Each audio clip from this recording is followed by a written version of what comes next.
Radio Claret América presenta Sediento de ti, la palabra, fuente de vida, con el sacerdote misionero claretiano Tony Díaz. Reflexiones diarias del Evangelio. Aquí iniciamos.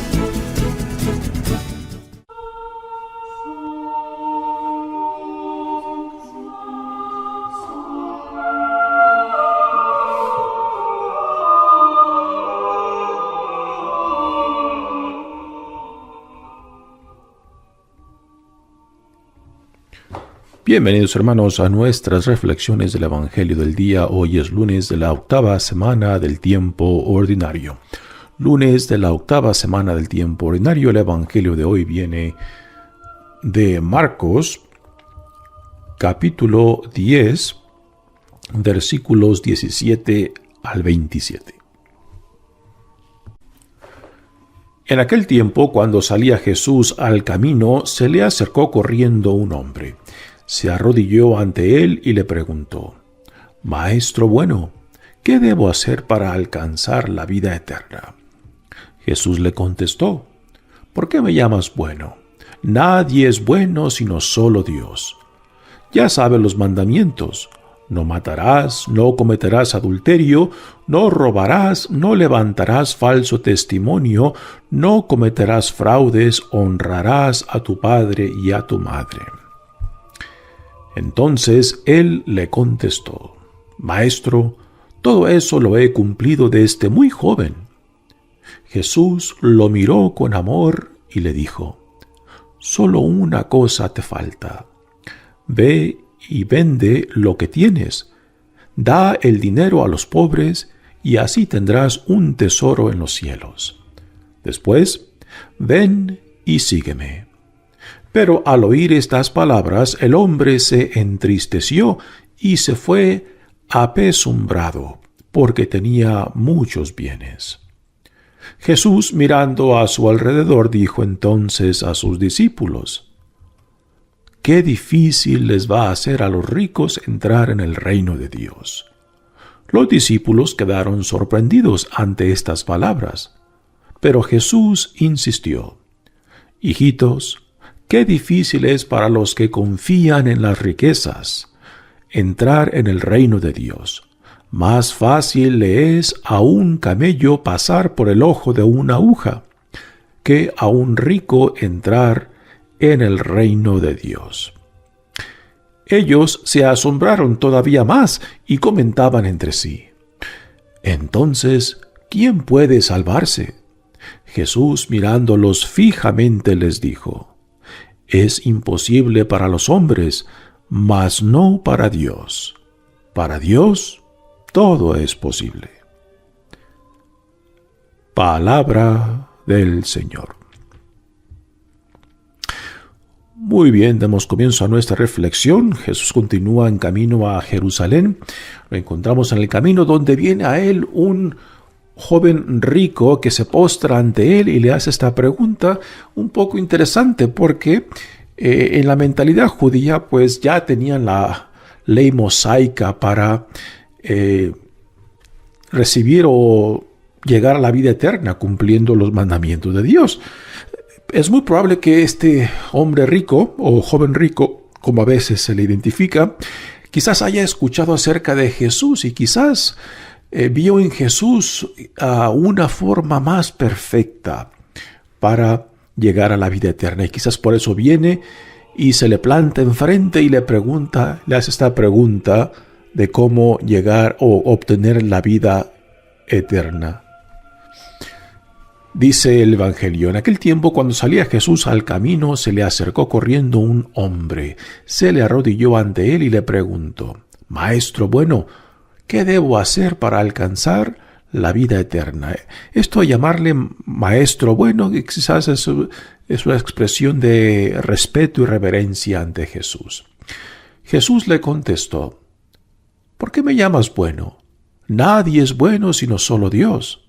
Ya sabes los mandamientos: no matarás, no cometerás adulterio, no robarás, no levantarás falso testimonio, no cometerás fraudes, honrarás a tu padre y a tu madre. Es interesante que Jesús le cita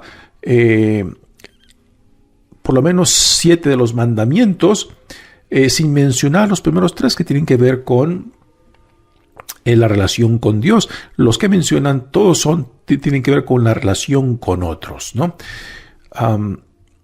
Pero se entiende que el cumplir estos mandamientos de relación con el prójimo, por definición, apuntan que el trasfondo de esta relación con el prójimo es la relación con Dios, ¿no? Entonces, a esta respuesta de Jesús, al mencionar los 7 de los 10 mandamientos, le contesta a este hombre: Maestro, todo eso lo he cumplido desde muy joven. Y ahora viene una expresión muy interesante. Jesús lo miró con amor. ¿Cómo será esa mirada de Jesús con amor? ¿Tú te puedes imaginar que Jesús te vea a ti con amor? ¿Cómo es esa mirada? ¿Cómo te lo imaginas, no? Bueno, la cosa es aquí que el evangelista Marcos nos pone esta expresión muy intrigante. Jesús lo ve con amor, ¿no? Porque quizás intúe Jesús de que este hombre tiene buenas intenciones en ir en busca de la vida eterna. Aunque quizás un poco perdido, pero quizás sus intenciones, Jesús discierne que sus intenciones son buenas. Solo una cosa te falta, le dice Jesús: ve y vende lo que tienes, da el dinero a los pobres y así tendrás un tesoro en los cielos. Después, ven y sígueme. A estas palabras, el joven tiene una reacción muy fuerte y se entristece porque no está dispuesto a deshacerse de su riqueza y de sus posesiones, puesto que él es muy rico, ¿no? Y a últimas, decide no seguirlo, decide no deshacerse del obstáculo que le previene de obtener precisamente lo que va en busca al ir con Jesús. Su riqueza, sus posesiones es el obstáculo principal. ¿Por qué es un obstáculo? Porque parece que este joven rico ha hecho de sus riquezas y sus posesiones una seguridad, y a lo que Jesús lo invita es de que lo ponga todo en juego. Si en verdad la vida eterna es algo que él busca, entonces no debe de haber nada que se interponga ante esto. Y Jesús prácticamente al decirle que se deshaga de su riqueza, de sus posesiones, para que ponga toda su confianza en Dios. Ahora, para este hombre, este es su obstáculo, este es su tropiezo para lo que busca la vida eterna. ¿Cuál es el tuyo? Y todos tenemos diferentes obstáculos, diferentes cosas que nos aferramos, que quizás no estamos dispuestos a deshacernos de ellas para entrar en esta intimidad y confianza con Dios, para vivir solamente en Él y por medio de Él. ¿Cuál es la tuya? Nuevamente, en este caso del Evangelio, pues este es un hombre rico, pero quizás el tuyo sea el orgullo, quizás sea una relación, quizás lo que sea, ¿no? ¿Qué es aquello que se interpone ante tú seguir a Jesús en un discipulado más comprometido? Aquí no se espera de que todos sean monjas y curas. No, esto no es eso, porque Jesús no está llamando a este joven rico para que sea ni sacerdote, ¿no? Simplemente lo está llamando si es que en realidad él desea obtener la vida eterna, que se deshaga de todo obstáculo que le puede prevenir, ¿no? Ahora, a veces pensamos de que Jesús estaba en contra de la riqueza, porque en este caso particular, pues el hombre era rico, pero Jesús no enseña que la riqueza es mala o que el ser rico es un pecado, ¿no? Tampoco enseña que la pobreza es preferible a la riqueza, y tampoco enseña que solo los pobres serán salvados. Jesús no enseña esto. Lo que sí enseña es que el discipulado, o sea, el ser discípulo de Él, tiene grandes exigencias, y que las riquezas o posesiones o cualquier cosa que sea un obstáculo para ti, pueden ser un obstáculo para la conversión y la aceptación de la plenitud del Evangelio. Esto es para todos y no solamente para los ricos, para los que están seguros en sí mismos, ¿no? Ahora, ¿por qué el joven o este hombre rico se marcha triste? Porque él no está dispuesto a deshacerse de sus riquezas. O sea, ha puesto su seguridad en sus posesiones y riquezas. Y esto resalta en lo que sigue adelante, cuando Jesús se dirige a sus discípulos y les dice: qué difícil les va a hacer a los ricos entrar en el reino de Dios. Los discípulos que se quedan sorprendidos ante estas palabras de Jesús, porque la riqueza pues era una manifestación de que Dios había bendecido a esa persona, ¿no? Por eso esa persona es rica, porque Dios lo ha bendecido con riqueza, ¿no? Y el otro lado de la moneda es de que una persona es pobre porque quizás Dios no le ha concedido la riqueza, ¿no? Esos van en par, ¿no? El rico es rico porque Dios lo ha bendecido, el pobre es pobre porque Dios se ha olvidado de él, ¿no? Esto es lo que juega en la mentalidad de los discípulos que están escuchando esas palabras de Jesús.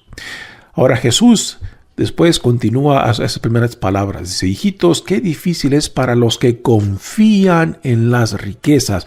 Y aquí Jesús entra más en detalle de sus primeras palabras.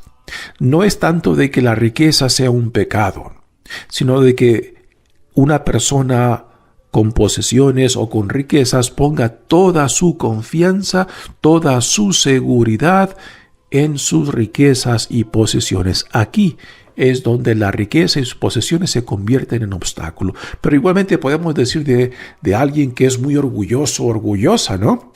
Que por no doblar rodilla, por no ser humilde, pues ese orgullo puede pasar a ser como una riqueza, como posesiones que le impiden verdaderamente la conversión, o que pueda aceptar la plenitud del Evangelio, la palabra de Dios, ¿no? Y cada uno de nosotros, como lo he mencionado antes, quizás tiene alguna relación, tiene alguna cosa que se pueda interponer ante el llamado que Dios nos hace al discipulado de Cristo. Y ahora Jesús da una comparación, ¿no? Dice: más fácil le es a un camello pasar por el ojo de una aguja que a un rico entrar en el reino de Dios, ¿no? Como en otras escenas, cuando Jesús habla de por qué te fijas en la pelusa de tu prójimo como cuando tú no te das cuenta de la viga que traes en el tuyo, ¿no? Hay otro ejemplo de la exageración que Jesús utiliza en su enseñanza. Igualmente aquí, esa de que más fácil es de que un camello entre por una aguja que un rico al reino de Dios. Es la exageración nuevamente en esta enseñanza. Y ahora viene otra vez la reacción de los discípulos. Ellos se asombraron todavía más y comentaban entre sí: entonces, ¿quién puede salvarse? Es decir, el rico es rico porque Dios lo ha bendecido, y Jesús dice que no, que es muy difícil que un rico entre al cielo. Entonces, ¿qué posibilidad tenemos nosotros?, pensaban los discípulos, ¿no? Porque han malentendido. Ellos se están dejando llevar por las nociones comunes de sus tiempos, de que el rico era rico porque Dios lo ha bendecido y el pobre era pobre porque Dios se ha olvidado de él, ¿no? Y Jesús tira todo esto abajo. Y Jesús le dice: es imposible para los hombres, mas no para Dios. Para Dios todo es posible, siempre y cuando uno se deje atraer, se deje transformar, se deje convertir por la gracia, por el Espíritu, por el amor de Dios. Para Dios nada es imposible. Pero la pregunta fundamental para nosotros que escuchamos este Evangelio hoy en día es la siguiente: porque todos somos llamados a la santidad, todos somos llamados a seguir a Jesucristo, ¿no? En diferentes formas. Unos curas, otras monjas, otros casados, otros solteros. Hay una diversidad de formas que Dios nos llama para la santidad, para el discipulado con Cristo. Entonces cada uno tiene que responder: ¿qué es lo que me impide en este momento seguir más fielmente a Jesús? ¿Qué es lo que se interpone ante mi discipulado, ante mi confianza plena en Dios, ¿no? Y esta es una pregunta que solamente cada uno de nosotros puede responder. Pero tenemos que responder. O si no, nos marcharemos también tristes como este hombre que no estuvo dispuesto a deshacerse de aquello que le impedía obtener precisamente lo que buscaba. Mi nombre es Padre Tony Díaz, misionero claretiano. Que Dios los bendiga. Radio Claret América presentó Sediento de ti, la palabra. Fuente de vida. Sus comentarios son importantes. Contáctenos en radioclaretamerica@gmail.com.